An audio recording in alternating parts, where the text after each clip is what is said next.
এদের মাছ ধরা দেখে আমার মনে পড়ে যায় সেই শিশুবেলার কথা।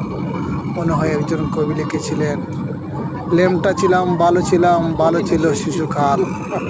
হচ্ছে সেই কথা মনে পড়ে যায়।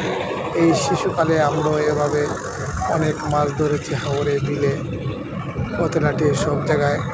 আজকে এই বাবুগুলো মাছ ধরা থেকে সে অতীত মনে পড়ে গেল। আজকের এই দৃশ্যটা সেই গ্রামের।